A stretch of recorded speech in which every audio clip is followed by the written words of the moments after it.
ব্যাগটি হচ্ছে শুধুমাত্র নরমাল একটি নেটের ব্যাগ। দেখুন এটি সিঙ্গেল লেয়ার হোয়াইট ব্যাগ। একটি ব্যাগকে যদি দেখেন ঠিক ভেতরে একটি দেখুন কালো রঙের কার্বন কোটেড রয়েছে। দেখুন এই যে ওয়েলকাম টু রুফ গার্ডেন। তো বন্ধুরা আমার হাতে 3 ধরনের ফুড ব্যাগ রয়েছে। এই যে এটি নরমাল নেট দিয়ে তৈরি ফুড ব্যাগ, আর এটি হচ্ছে single layer white food bag, আর এটি হচ্ছে ডাবল কোটেড বা ডাবল লেয়ার ফুড ব্যাগ। তো এই ফুড ব্যাগ কি বা এগুলো কেন ব্যবহার করব, এগুলো ব্যবহার করার সুবিধা কি বা এর কোনো অসুবিধাও রয়েছে কিনা, এগুলো কোন সময় ব্যবহার করব, আর ব্যবহার করার আগে গাছের কোনো যত্ন পরিচর্যার প্রয়োজন রয়েছে কিনা, এগুলো আমি কোথা থেকে কিনলাম বা এর প্রতিটির দামই কত পড়লো, সমস্ত তথ্য থাকছে আজকের এই ভিডিওতে। তো ভিডিওটিকে স্কিপ না করে সম্পূর্ণ দেখুন।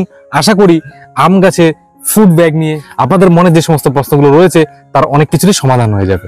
তো হাই ফ্রেন্ডস, আমি রূপম, আর আপনারা দেখছেন গার্ডেনিং সংক্রান্ত আপনাদের প্রিয় চ্যানেল রুফ গার্ডেন। তো চলুন বন্ধুরা ভিডিওটি শুরু করা যাক। ভিডিও শুরুর আগেই একটি কথা বলে নিচ্ছি, এই যে যেমন আজকের ভিডিওতে আমি ফুড ব্যাগ সম্বন্ধে আপনাদের বিভিন্ন তথ্য তুলে ধরার চেষ্টা করব, ঠিক তেমনি ছাদ বাগান সংক্রান্ত বিভিন্ন ইনফরমেটিভ ভিডিও পেতে হলে এই রুফ গার্ডেন চ্যানেলটিকে সাবস্ক্রাইব করে পাশে থাকার অনুরোধ রইল। আমি চেষ্টা করব আরো ভালো ভালো ভিডিও আপনাদের উপহার দেওয়ার।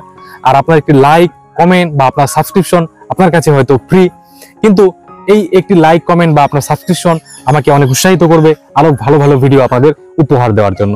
তাই আপনাদের কাছে অনুরোধ, চ্যানেলটিকে সাবস্ক্রাইব করে রুফ গার্ডেন পরিবারের সঙ্গে যুক্ত হয়ে যাবেন। তো বন্ধুরা ভিডিওটি শুরুই করছি যে এই ফুড ব্যাগ কেন ব্যবহার করব। আমরা কোনো কিছুর কভার একটি কারণেই দিয়ে থাকি, যাতে বাইরের থেকে যে সমস্ত ক্ষতিকারক জিনিসগুলো রয়েছে তার থেকে ভিতরের বস্তুটিকে যাতে খুব সহজেই রক্ষা করতে পারি। এই ফুড ব্যাগিং এর ক্ষেত্রেও সিম্পল ভাষায় বললে অনেকটা তাই, অর্থাৎ বাইরের থেকে বিভিন্ন ধরনের ছত্রাক বা রোগ পোকাকে এই আমের ডাইরেক্ট সংস্পর্শে আসতে না দেওয়াই হচ্ছে এই ফুড ব্যাগিং এর মূল উদ্দেশ্য। আর এই মূল উদ্দেশ্যের সঙ্গে সঙ্গে আরো বেশ কিছু বেনিফিট এই ফুড ব্যাগ ব্যবহার করলে পেয়ে থাকি। তার মধ্যে প্রথমটি যেটি হচ্ছে সেটি হচ্ছে বিষমুক্ত আপনি ফল পাবেন। কারণ এই ফলগুলোকে বিভিন্ন রোগ পোকা বা বিভিন্ন পোকামাকড়ের হাত থেকে রক্ষা করার জন্য আমরা যে নিয়মিত বিভিন্ন রাসায়নিক কীটনাশক এবং ছত্রাকনাশক ব্যবহার করে থাকি, আপনি যদি ফুড ব্যাগ ব্যবহার করেন তাহলে কিন্তু তার পরিমাণ অনেকটাই কমিয়ে দিলেও চলবে। আর আপনার এই ফলগুলো এই ফুড ব্যাগ ব্যবহার করলে বিভিন্ন ধরনের পোকামাকড় এবং ছত্রাকের হাত থেকে এই কীটনাশক ছাড়াই খুব সুন্দরভাবে বেড়ে উঠবে। ফলে আপনি আপনার পরিবারকে ছাদ বাগান থেকে যে ফলটি দিবেন সেটি কিন্তু একদম বিষমুক্ত ফল দেবেন। এছাড়া আরো একটি বেনিফিটস হচ্ছে ফলের কোয়ালিটি বা গুণমান খুব উন্নত হয়। কারণ এই ফুড ব্যাগ ব্যবহার করলে একদম এটি পরীক্ষিত যে এই আমের চারপাশে একটি কৃত্রিম এনভায়রনমেন্ট তৈরি হয়, যাতে এই ফলটি খুব সুন্দরভাবে বেড়ে উঠতে পারে। আর ফলের আকারও যেমন বড় হয়, তেমনি এই ফলের স্কিন খুব উজ্জ্বল এবং চকচকে হয়। তাই যারা কমার্শিয়ালি বাগান করেন তাদের ক্ষেত্রে তো এই ব্যাগিং করাটা অবশ্যই খুবই গুরুত্বপূর্ণ একটি জিনিস। কারণ মনে রাখবেন, বাজারে একটি দাগ ধরা আম যদি যায় আর একটি উজ্জ্বল বর্ণের আম যায়, মানুষ কিন্তু সেই উজ্জ্বল আমটিকেই প্রথমে ক্রয় করবে। তাই কমার্শিয়ালিও যেমন ভাবতে হবে, ঠিক তেমনি বাড়ির খাবারের জন্য ফুড ব্যাগিং কিন্তু খুবই গুরুত্বপূর্ণ। তৃতীয়ত, ফলন বৃদ্ধি পায়। স্বাভাবিকভাবেই বিভিন্ন রোগ পোকা ছত্রাকের আক্রমণের হাত থেকে যদি আপনি ফলকে খুব সুন্দরভাবে রক্ষা করতে পারেন তাহলে আপনার ফলন খুব বেশি হবে, ফলের আকার হবে অনেকটা বড় এবং ফলের গুণমানও যেমন ভালো হবে আর ফলনও অনেকটাই বৃদ্ধি পাবে। আর আরেকটি হচ্ছে রোগ বালাইবিহীন আপনি ফল পাবেন। কারণ এই ফুড ব্যাগ ব্যবহার করলে যে বিভিন্ন ছত্রাক বা পোকামাকড় রয়েছে সেগুলোর কিন্তু ডাইরেক্ট কন্টাক্টে এই আমগুলো আসবে না, ফলে স্বাভাবিকভাবেই আপনি একদম রোগমুক্ত উজ্জ্বল আম পাবেন। তো এতগুলো বেনিফিটস এর জন্য আমরা কিন্তু এই ফুড ব্যাগ ব্যবহার করে থাকবো। এই ফুড ব্যাগ ব্যবহার করার কিছু নেগেটিভ দিক রয়েছে, এটিকে ঠিক নেগেটিভ দিক বলা যায় না, তবে তবুও আমি বলছি। প্রথমত, এটি হচ্ছে একটু কস্টলি। কারণ দেখুন, এই এক একটি ব্যাগ বাইরের থেকে কিনে আনতে হয়, আর এক একটি আমি যদি লাগাতে যান তাহলে যারা একটু ব্যাপক হারে ফলন করেন তাদের কিন্তু প্রচুর পরিমাণে ব্যাগ লাগবে, ফলে একটি অতিরিক্ত খরচা হয়ে যাবে। দ্বিতীয়ত, যারা অনেক বৃহৎ পরিসরে করেন বা অনেক আকারে গাছটি বড়, তাদের ক্ষেত্রে কিন্তু ব্যাগিং করা অনেকটাই কষ্টসাধ্য ব্যাপার হয়ে যাবে। কারণ এক একটি আমকে ধরে ধরে ব্যাগিং করতে যেমন সময় সাপেক্ষ ব্যাপার, তেমনি অনেক লোক বলও প্রয়োজন রয়েছে।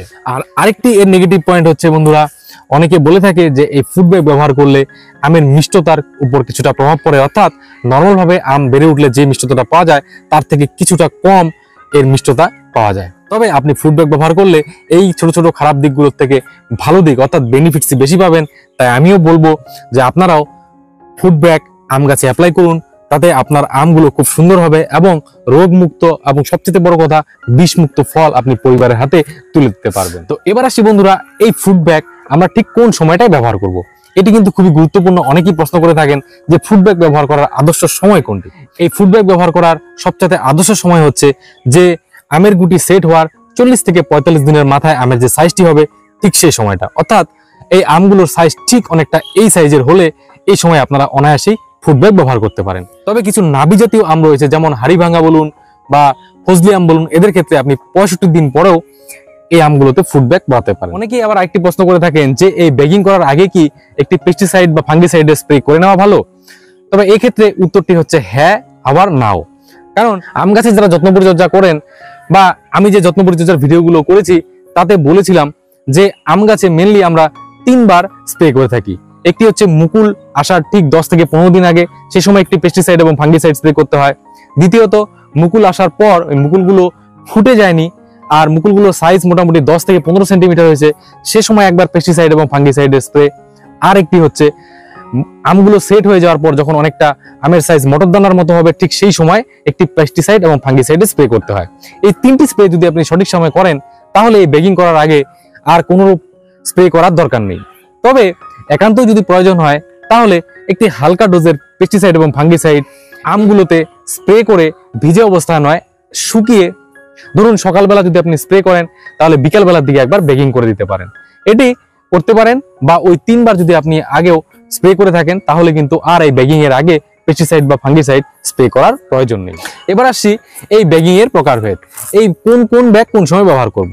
দেখুন বন্ধুরা, প্রথমে আসছি এই যে এই ব্যাগটি হচ্ছে শুধুমাত্র নরমাল একটি নেটের ব্যাগ। দেখুন এটা গত বছর আমি ব্যবহার করেছিলাম, এই বছর আমি এটি ব্যবহার করব। তো এটি মেনলি তেমন কোনো ছত্রাক বা ফাঙ্গাসের আক্রমণ থেকে আপনার আমকে রক্ষা করবে না, তবে হ্যাঁ বিভিন্ন ধরনের পাখি বা ফুড ফ্লাইয়ের আক্রমণ থেকে কিছুটা রক্ষা করতে পারে।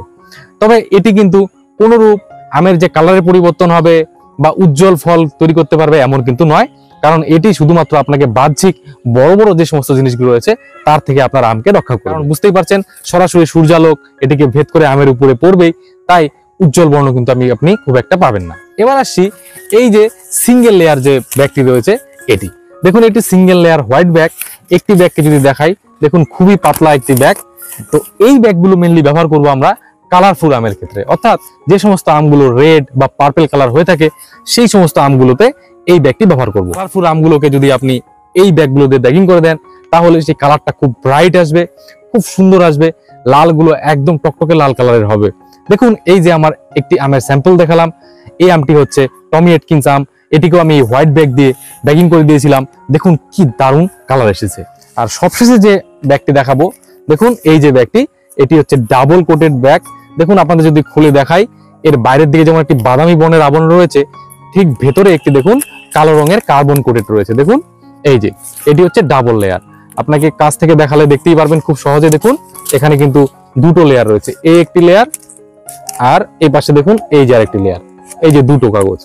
তো এই ব্যাগগুলো আমরা মেনলি ব্যবহার করে থাকবো যে সমস্ত আমগুলো সবুজ রঙের হয়ে থাকে বা যেগুলো পাকলে হলুদ হয় সেই আমগুলোর ক্ষেত্রে।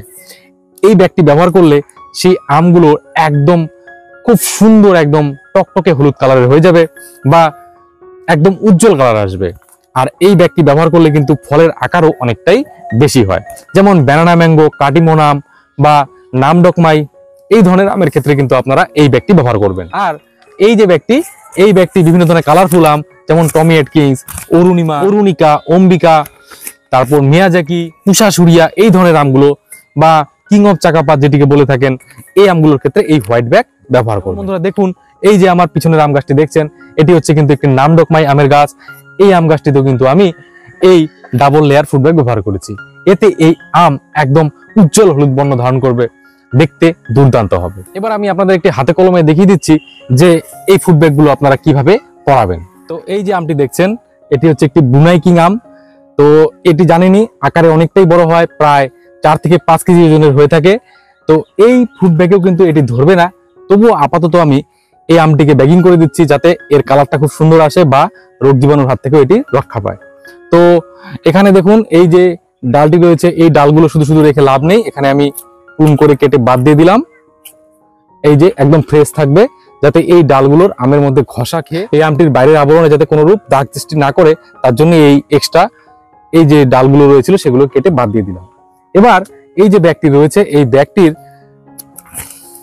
কিভাবে পরাবেন সেটি দেখিয়ে দিচ্ছি। তো এটি যেহেতু সবুজ আম, এর জন্য কিন্তু এই ডাবল লেয়ার ব্যাগ। তো এই আমটিকে ঠিক মাছ বরাবর রাখবেন, রেখে এই ঠিক মাঝখানে দেখুন এখানে ধরবেন এইভাবে। আমি একটু কাছ থেকে দেখানোর চেষ্টা করছি। এই তো এখানে ঠিক মাছ বরাবর রাখার পর এই দুই সাইড থেকে এরকম ছোট ছোট ভাঁজ করে দেবেন। এই যে দেখুন,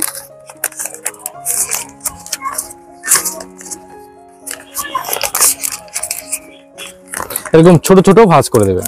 আর তারপর এখানে দেখুন একটি লক রয়েছে, এটি দিয়ে এইটিকে খুব ভালো করে মুড়ে দেবেন, যাতে বাইরের দিকটা একদম লক হয়ে যায়, এদিক দিয়ে জলও কোনো রূপ পাস করতে না পারে। এই তো ব্যাস, এটার ব্যাগিং কমপ্লিট, খুব সুন্দরভাবে ব্যাগিং হয়ে গেল। এবার এই আমটি এর ভিতরে খুব সুন্দরভাবে বেড়ে উঠবে। একই রকম ভাবে এই গাছে আরো আম রয়েছে, সেগুলোকে আমি ব্যাগিং করে দেবো। তো বন্ধুরা, এই যে গাছটি দেখছেন, এটি হচ্ছে একটি নামডকমাই আমের গাছ। দেখুন এই গাছটিতেও কিন্তু আমি ডাবল কোটেড ব্যাগ দিয়ে ব্যাগিং করে দিয়েছি। তো একটিকে আপনাদের খুলে দেখানোর চেষ্টা করছি, দেখুন, তাহলে আপনারা সহজেই বুঝতে পারবেন। তো এই ব্যাগটি যদি খুলি, দেখুন এই ব্যাগটিতে কিন্তু আম অলরেডি রয়েছে।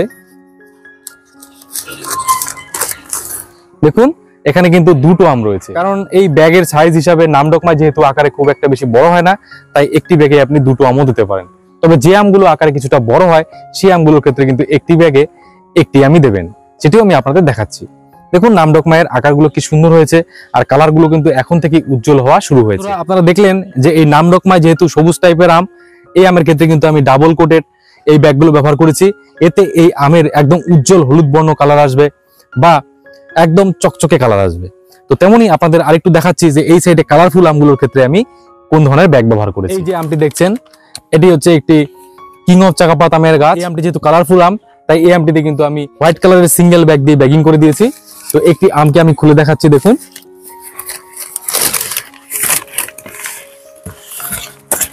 দেখুন কি সুন্দর কালার চলে এসছে, আর আমটির আকারও দেখুন আমার হাতের তালুর মতোই অনেকটা বড় হয়ে গিয়েছে।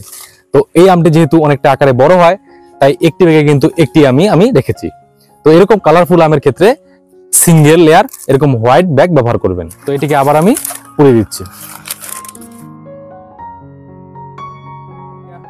আপনারা নিশ্চয়ই বুঝে গেলেন যে ঠিক কিভাবে ব্যাগিং করতে হবে, আর ডাবল লেয়ার ব্যাগ আমি কোথায় ব্যবহার করব এবং সিঙ্গেল লেয়ার ব্যাগ কোথায় ব্যবহার করব। আর এবার আসছি এই ফুড ব্যাগগুলো আমি কোথা থেকে নিয়েছি এবং কত দাম দিয়ে নিয়েছি। এই সব ধরনের ব্যাগগুলোই আপনারা বিভিন্ন ধরনের ই-কমার্স যে সাইট রয়েছে, অর্থাৎ অ্যামাজন বলুন, ফ্লিপকার্ট বলুন, এগুলোতেই অনায়াসেই পেয়ে যাবেন। সেখানে ফুড ব্যাগ বলে সার্চ করলেই চলে আসবে। তো এই ব্যাগগুলোর দাম মোটামুটি প্রায় কাছাকাছি। যেমন এই ব্যাগগুলো আমি 100 ব্যাগ আনিয়েছিলাম প্রায় 350 টাকার মতো দিয়ে। আর এই যে হোয়াইট ব্যাগগুলো দেখছেন, এগুলো আমি 100 ব্যাগ আনিয়েছিলাম 300 টাকার মতো। আর এই ব্যাগগুলোর দাম কিছুটা বেশি, এই ব্যাগগুলোকে আমি 100 ব্যাগ আনিয়েছিলাম 404 টাকা দিয়ে। অর্থাৎ এই ব্যাগগুলো মোটামুটি 3 টাকা থেকে শুরু করে 4 টাকা বা 4.5 টাকা পর্যন্ত দাম পড়তে পারে।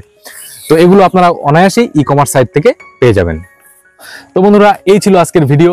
আশা করি ভিডিওটি ভালো লাগলো, আর ভিডিওটি ভালো লাগলে অবশ্যই একটি লাইক করবেন, কমেন্ট করবেন, আর চ্যানেলটিকে সাবস্ক্রাইব করার অনুরোধ রইল। আর ফুড ব্যাগিং সম্বন্ধে যদি আপনাদের মনে আরো কোনো কোশ্চেন থাকে, অবশ্যই কমেন্টে জানাবেন, আমি চেষ্টা করব তার যথাযথ উত্তর দেওয়ার। তো আপনারা সকলেই ভালো থাকুন, সুস্থ থাকুন, আরো বেশি করে গাছ লাগান। ধন্যবাদ।